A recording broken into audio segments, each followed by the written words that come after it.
Halo Sobat Bola, apa kabar? Semoga semua sehat Baik, selalu. Amin, amin. Ya. amin. Indonesia akan menghadapi Vietnam di laga Betul, kedua Piala Asia ya. Dan betul. sejarah Indonesia di bawah asuhan Sintayong belum pernah menang melawan Vietnam. Apakah Ya kali ini betul. akan pecah telur? Indonesia berhasil mengalahkan Vietnam. Berhubung. Iya. Ya kali ini memang di Piala Asia itu terjadi derby Asia Tenggara ya.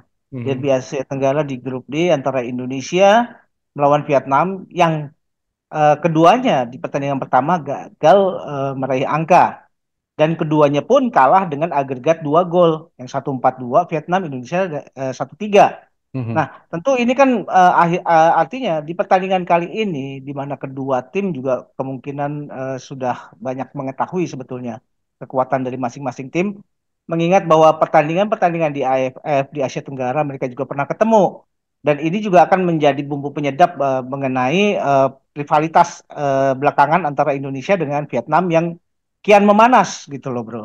mhm, Nah, kita juga kalau melihat bahwa potensi bagaimana kedua tim menyongsong pertandingan ini, tentu mereka punya target bahwa di pertandingan inilah sebetulnya mereka masing-masing mengharapkan nilai penuh gitu loh. Setelah eh, kalau target yang dicanangkan oleh STY kan sebetulnya eh, dia tuh punya target bisa mengambil angka dari Irak dengan catatan berhasil menahan imbang gitu, katakanlah ya mhm, bisa mhm, mendapatkan nilai 1 dan target berikutnya adalah mengalahkan Vietnam. Tapi ketika target pertama sudah gagal, tentu ini target tidak boleh lepas gitu loh. mhm.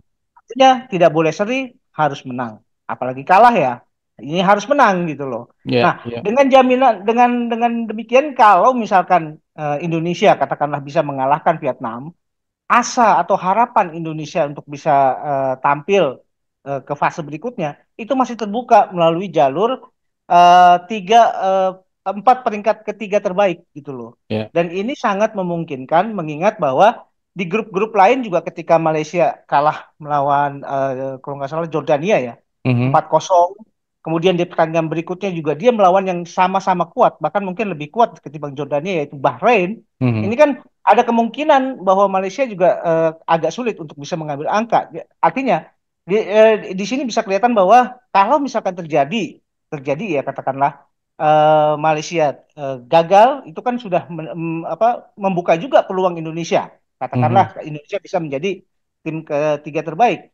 Kemudian kita juga melihat pada kiprah Hong Kong. Hong Kong juga kan pemain-pemain artinya negara dengan peringkat terendah juga yang tampil di Piala Asia. Ini Mhm. juga rasanya akan sulit ketika mereka eh, berkompetisi di grupnya mereka ya.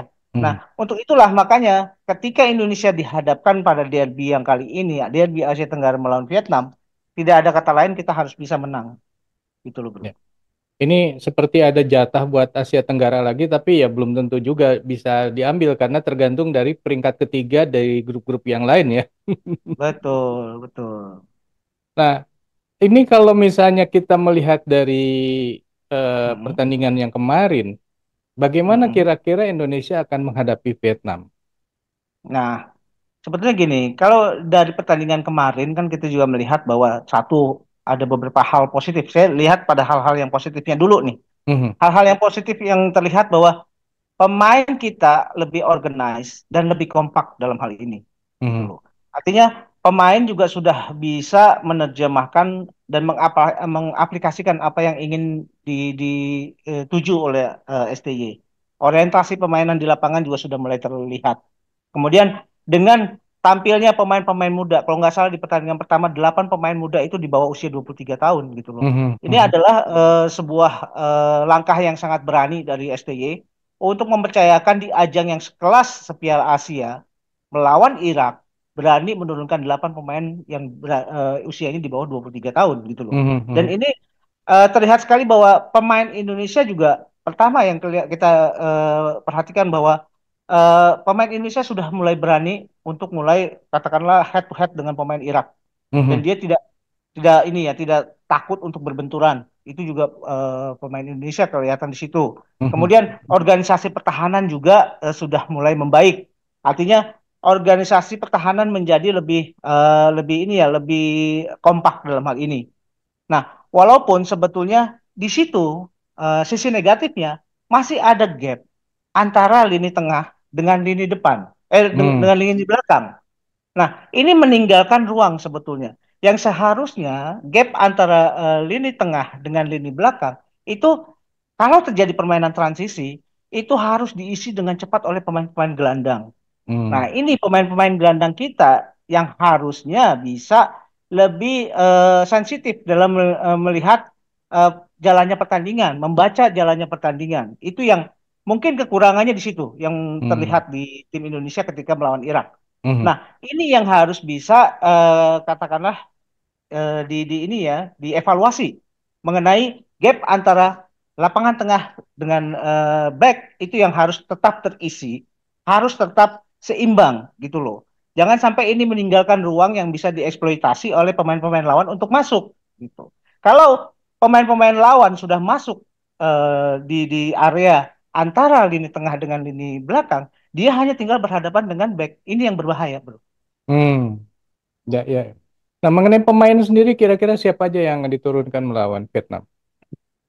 Saya melihat bahwa formasi yang diturunkan di babak pertama melawan Irak itu formasi yang menjanjikan menurut saya. Hmm. Walaupun terlihat dari katakanlah 11 pemain, saya mencatat ada kelemahan-kelemahan di sisi kiper. Itu terlihat juga di pertandingan pertama Hernando Ari gerakannya refleksnya itu agak kurang ini ya, agak kurang cepat gitu loh. Hmm. Hmm. Itu satu. Apakah ini akan terjadi perubahan di sektor penjaga gawang kita lihat saja nanti karena di situ Hmm. masih ada siapa Nadio katakanlah seperti itu. Kemudian kita melihat pada posisi yang ditempati oleh Asnawi yang kemudian banyak dieksploitasi oleh pemain-pemain Irak. Hmm. Hmm. Nah, ini kan menunjukkan bahwa performa Asnawi agak sedikit bermasalah. Nah, masalahnya di mana? Ini kan juga harus perlu dicari tahu. Apakah ini ada imbas dari Asnawi yang baru sembuh dari cedera, gitu loh. Hmm. Nah, ini juga harus dicari pemecahannya. Hmm. Kemudian, dalam selama jalannya pertandingan, itu kan sempat terjadi benturan yang sangat keras antara Asnawi dengan Jordi Amat ketika berusaha menghalau bola atas dari pemain Irak. Di Hmm. situ Jordi Amat posisi jatuhnya itu sangat mengkhawatirkan ya. Ketika yang jatuh duluan adalah posisi pinggulnya gitu loh. Ini Hmm. yang berbahaya. Apakah di sini dalam hal ini Jordi Amat dengan dia juga kan merasakan ada sesuatu yang berbeda ya ketika dia Hmm. melanjutkan pertandingan dengan Hmm. posisi dia habis habis jatuh. Hmm. Apakah ini akan menjadi kendala atau tidak? Hmm. Nah, kalau misalkan terjadi kendala di antara tadi ada tiga pemain yang saya sebut, Hernando Ari, kemudian Asnawi dan Jordi Amat, tentu harus dicari katakanlah orang-orang yang siap. Kalau Hmm. misalkan katakanlah Asnawi ternyata juga masih menyatakan siap dan STY juga menilai bahwa Asnawi masih siap untuk diturunkan, nggak ada Hmm. masalah. Hmm. Asnawi bisa tetap diturunkan, katakanlah seperti itu. Nah, begitu juga dengan Jordi Amat. Jordi Amat juga kalau misalkan dari cederanya ini dia kemudian merasa bahwa dia masih fine, masih baik-baik saja, dia masih tetap diturunkan. Nah, Hmm. kalau misalkan kedua pemain itu kemudian dievaluasi ternyata ini tidak mencukupi untuk bisa tampil di Vietnam, dia harus dicari penggantinya. Kalau Hmm. kita lihat dari breakdown dari depan ke belakang, di depan kan memang ini kan yang diturunkan STY di depan di tengah apa sebagai striker itu Rafael Struijk, kiri ada Marcelino, di kanan Yakob Sayuri. Hmm. Kemudian pindah ke tengah. Pindah ke tengah di situ ada Ivar Jenner di tengah dengan berduet dengan Justin Justin Hapner. Di kanannya ada Asnawi yang ditempatkan sebagai gelandang yang bisa untuk turun naik sebagai Hmm. pelapis di pintu belakang. Begitu juga dengan Arhan. Hmm. Nah, tinggal yang di belakang. Kalau kita melihat Rizky Ridho dengan Elkan tidak ada masalah saya pikir. Hmm. Kalau misalkan Asnawi bermasalah, tentu ini juga kan harus dicari pemecahannya. Atau Jordi Amat bermasalah, ini juga harus dicari pemecahannya. Kalau misalkan Asnawi bermasalah, mungkin Asnawi bisa diganti oleh Sandy Walsh gitu loh. Hmm. Hmm, hmm, hmm. Sedangkan Jordi Amat digantikan posisinya ke Erkan Bagot atau Rizky Ridho. Hmm. Nah, untuk mengisi posisi yang di kiri, artinya harus dimasukkan satu orang lagi, gitu loh. Satu orang Hmm. lagi itu bisa Sen Patinama dengan Hmm. tetap mendorong ke depan Arhan sebagai gelandang menyerang, gitu loh. Gelandang yang Hmm. membantu penyerangan dari sisi sayap kiri, gitu loh. Hmm. Hmm. Ini yang bisa dilakukan, gitu Ya. loh. Ya. Wah, ini bakalan seru nih. Kipernya siapa, Bro? Kalau diganti? eh Nadeo saya sih atau Sahrul? Syahrul Tisna kan nggak diambil, nggak dibawa ya Oh, karena nggak dibawa cedera ya? ya. Oke. Iya karena cedera. Kemungkinan Nadio ya bisa juga diturunkan. Karena belakangan walaupun kita lihat beberapa waktu yang lalu kan Nadio memang terlihat agak lemah ya. Bisa Mhm. bisa saja bahwa kalau STY melihat bahwa performa Nadio juga masih bisa dipertanggungjawabkan dan masih bisa punya kualitas yang diharapkan, tentu Nadio bisa diturunkan. Tapi seandainya pun Hernando Ari masih tetap dipercayakan, saya pikir juga nggak ada masalah gitu loh. Karena Hmm. biar bagaimanapun Hernando Ari ini lebih punya apa ya namanya kelebihan sedikit ketika dia kemampuannya dalam membuild up serangan dari bawah. Itu Hmm. kelebihan dari Hernando gitu loh. Walaupun dari sisi postur ini agak sedikit bermasalah gitu Ya, loh. ya, ya, ya. Oke. Kemarin kan kita sebut bahwa Arhan bermain bagus ya di laga kemarin. Betul, Ya. betul. Rupanya dia baru dapat kontrak. Ya, Terus, ternyata gini, apa ada satu yang sempat saya baca juga. Kenapa kemudian STY kemudian bisa menjawab ya, bisa menjawab kenapa Arhan yang belakangan performanya turun, tapi tetap dipercayakan oleh STY untuk dipanggil timnas. hmm, Tujuannya cuma satu, untuk menjaga performanya dia gitu loh. hmm, Jangan sampai kalau dia dilepas untuk sampai tidak dipanggil ke timnas, dia makin kacau ini performanya. Jadi hmm, untuk mempertahankan itu, STY akhirnya memberanikan diri dan mengorbankan katakanlah ya, hmm, mengorbankan dia mungkin dipertanyakan kebijakan dia untuk tetap memanggil Arhan hmm, dengan tujuan supaya Arhan tetap terpelihara performanya dan itu terjawab di Piala Asia gitu hmm, loh. Di pertandingan melawan Irak ini memang kan performa Arhan juga saya pikir masih oke ya. Artinya dia sudah mulai mendekati performa aslinya yang dulu gitu loh. hmm, hmm, Nah, hmm, apalagi setelah dia mendapat kepastian bahwa dia dikontrak oleh Suwon FC. Suwon FC ini tim dari K-League yang bermain di Liga 1 gitu loh. Dan ini kan hmm, sebuah hal yang sangat bagus ya. hmm, hmm, Karena ternyata berdasarkan berita yang dilansir oleh media-media Korea, kenapa kemudian mengambil Arhan? Itu salah satunya bahwa Suwon FC ini sedang berbenah dalam hal investasi terhadap pemain-pemain muda. Jadi kenapa hmm, dia kemudian memanggil Arhan yang masih berusia 21? Itu adalah bagian dari sebuah grand design ya. Grand design mengenai apa yang akan dilakukan oleh Suwon FC ke depan hmm, dengan dia berani berinvestasi untuk mengambil pemain-pemain muda hmm, gitu. Apalagi nanti ini saat ini kan di Korea sedang musim dingin ya hmm, hmm. dan nanti Suwon sendiri akan melakukan training camp itu di Bali. Jadi Oh, selepas Piala Asia, Arhan akan langsung gabung dengan Suwon FC di Bali untuk melakukan TC di sana di Bali dengan Suwon. hmm, Dan hmm. rencananya Suwon juga akan melakukan pertandingan uji coba di Indonesia melawan tim-tim dari Indonesia gitu loh bro. Wah, keren juga ya. Dengan posisi Arhan sudah sebagai pemain Suwon. Wah, mantep.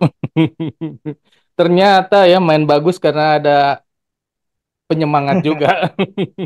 Ya saya harapkan sebetulnya Asnawi ya. Saya juga Iya, berharap Asnawi sebetulnya dari tinggal nih Asnawi belum ya. nih. Ah, ah. Oke. Karena gini, Asnawi kan sebetulnya di awal-awal dulu di Ansan dia kan menjanjikan ya. Tapi Mhm, belakangan kan performanya sudah mulai terlihat fluktuatif ya. Kadang mhm, on off gitu loh. Dan mhm, belum ada performa yang stabil dari Asnawi di Liga Korea. Saya mhm. saya harapkan sekali bahwa Asnawi masih punya kesempatan untuk berlaga di Liga Korea, entah itu di Liga 2 atau di Liga 1. Itu yang harapan kita semua saya Iya, pikir. iya, iya, iya. Nah, ini kan kemarin ada jurnalis asing ya yang bilang bahwa Hmm, Indonesia ini ketika melawan Irak lumayan juga mainnya katanya. iya, Walaupun kalah ya. Karena apa? Betul. Karena Indonesia ini pemainnya pemain muda dan disebutkan bahwa Betul. masa depan Indonesia ke depan akan cerah, katanya begitu. Iya, karena ini juga bagian dari strateginya STY untuk untuk mulai mempersiapkan timnas Indonesia menuju kualifikasi Olimpiade.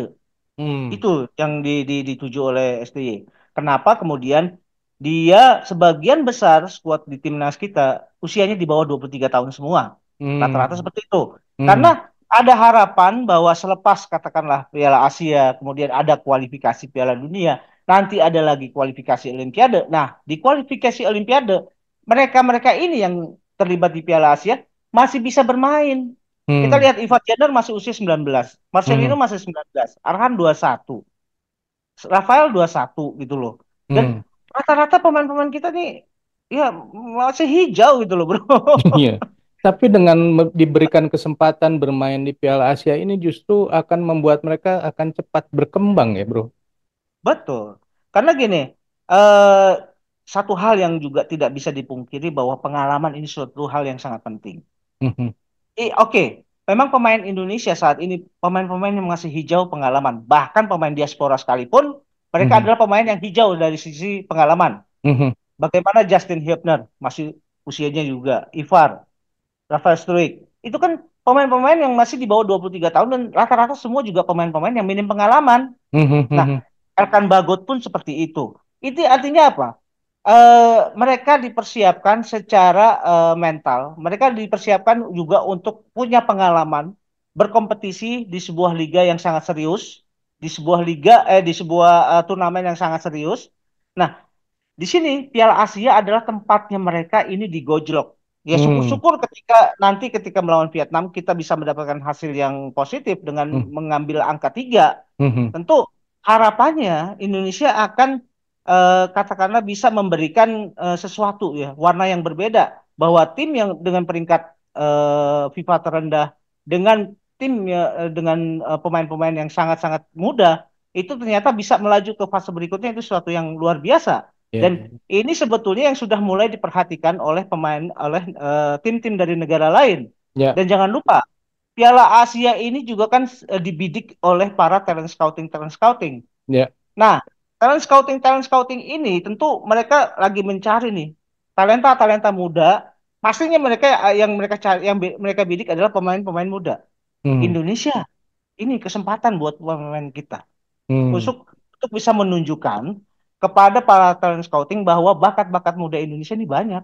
ya, Bukan ya, tidak ya, mungkin kalau hasilnya dari pertandingan melawan Irak juga kan kalau misalkan tidak terjadi gol kontroversialnya Irak mungkin apa skenario ini bisa berubah gitu loh, Bro. mhm, mhm, mhm, Nah, harapannya adalah ketika melawan Vietnam nanti. Dan saya harapkan sekali ya, kita kan punya agregat gol yang tidak bagus nih. mhm, Ada -2 ya. mhm, Nah, kita harapkan sekali kalau kita melawan Vietnam, kita bisa memasukkan gol itu bukan tujuannya pertama untuk mencari angka nilai 3 penuh. Yang betul, kedua, untuk menutup defisit gitu loh, Bro. mhm, Defisit mhm, gol. Itu paling penting untuk bisa menentukan tim dari peringkat 3 terbaik. Empat tim peringkat 3 terbaik, salah satunya akan dilihat dari selisih gol. ya, Itu penting, betul, Bro. ya, betul. Ya, kalau kalau kira-kira kansnya untuk menang nih lawan Vietnam berapa persen, bro? Gini Jangan juga salah ya. loh, Vietnam ini kemarin waktu melawan Jepang bagus, bro. Bagus, betul. Karena ya kita tahu ya Vietnam sendiri kan setelah melalui fase Park Hang-seo, kemudian masuk ke fasenya Philipp Rosier, diharapkan adalah bagaimana pemain Vietnam itu menjadi lebih dewasa, menjadi lebih punya pengalaman untuk tampil di di event-event yang resmi yang lebih squadnya apa levelnya lebih tinggi. Nah, Mhm, makanya Philipp Rosier ini kemudian dipilih. mhm, Nah, saya lihat juga bahwa pemain-pemain Vietnam ini juga banyak juga pemain-pemain yang masih muda. Ingat bahwa mhm. gol pertamanya Vietnam ke gawang Jepang itu dicetak oleh striker berusia 19 tahun. Wah, Gitu. Ya. Nah, artinya mungkin dari level pengalaman, dari level mentalitas dengan skuad yang juga masih sama-sama muda, tentu ini akan ada perimbangan. Hmm, Tinggal bagaimana bisa memanfaatkan momentum dan bagaimana bisa memanfaatkan ruang buat pemain-pemain kita. Itu yang paling penting, bro. ya. Jadi Indonesia kalau menang berapa gol? Saya Harus bisa 2 gol ya berharap ya minimal ya, 2-0 ya. minimal 2 gol, betul, minimal 2 gol untuk bisa menutup defisit, bro. Ini Mhm. penting, bro. Nah, Iya, iya. tentu Vietnam juga akan berpikir yang sama karena defisit mereka juga 2. Hmm, Apalagi di pertandingan terakhir juga mereka akan melawan Irak. Dan biasanya ini satu hal yang menjadi kebiasaan ya. Pemain-pemain dari apa Asia Tenggara, tim-tim nasional Asia Tenggara agak kesulitan ketika melawan tim-tim dari Asia Barat. Itu udah semacam ini ya, semacam kebiasaan ya. hmm, Nah, Irak akan bertanding melawan Vietnam di pertandingan terakhir. Nah, bisa jadi ini juga hasilnya kan belum tentu juga Vietnam bisa sebaik Indonesia ketika melawan Irak. Kita hmm. harapkan sih Hmm. jeblok juga ya. tinggal tinggal Indonesia aja. Sebetulnya Indonesia sih yang bisa memang yang paling bisa menentukan nasibnya sendiri adalah ya tim nasional kita sendiri ketika Ya, keharusan mengambil angka penuh melawan Vietnam itu bisa terpenuhi gitu. bro, ini kan selama Nah, laga-laga Indonesia lawan Vietnam di waktu-waktu lalu ini kan selalu rame ya. Rame betul, dengan fisiknya, dengan ya sikut-sikutannya gitu. betul. Ini akan terjadi nggak bro di kali ini? Ya, ya tentu ya. Ini kan sepak bola itu boleh dibilang olahraga yang full body ya, full body Mhm, contact katakanlah ya. mhm, Dan bukan tidak mungkin tabrakan-tabrakan, kemudian tackle-tackle keras itu juga tersaji di pertandingan-pertandingan. Bukan mhm, cuma ketika melawan Indonesia melawan Vietnam. mhm, Nah, dan salah satu ya yang diamati oleh pemain-pemain Vietnam saat ini eh, melihat pertandingan Indonesia melawan Irak, mereka punya pengamatan bahwa pemain Indonesia ini punya nyali gitu loh. hmm, hmm, Artinya itu sebuah bentuk respect dari pemain Vietnam bahwa wah kalau Vietnam bermain keras Indonesia juga bisa meladeni dan mampu untuk meladeni. Nah, hmm, tinggal bagaimana apakah permainan keras ini yang akan ditampilkan ataukah permainan yang lebih organize yang ingin disajikan. Itu hmm. tergantung dari masing-masing tim. Dan Ya, ya. saya pikir nggak ada gunanya juga kita bermain keras gitu loh. Dan tidak ada gunanya juga kalau lawan bermain keras kemudian kita meladeni. Itu juga bukan hal yang bijaksana saya pikir. Yang Ya, paling penting bagaimana mentalitas, bagaimana kita menata pertandingan dengan kepala dingin yang ya, artinya betul. kita harus bisa objektif dalam melihat orientasi di lapangan gitu loh, bro. Jangan sampai terpancing emosi jadi Ah, buruk itu ya dia. itu ya. Wah. Itu dia betul. Oke sobat, itulah kira-kira obrolan kita mengenai laga Indonesia melawan Vietnam. Kalau menurut sobat sendiri, kira-kira akan seperti apa hasilnya antara Indonesia dengan Vietnam? Dan yang kedua, apakah akan ada apa greget-greget emosional nih? Apakah main sikut lah, curang dah, segala macam di laga ini kan tuh biasanya ada tuh di laga-laga yang lalu. Silakan tulis di kolom komentar. Sekian dulu obrolan kita. Kita lanjut di obrolan lain. Sampai jumpa. Bye. Thank you, bro.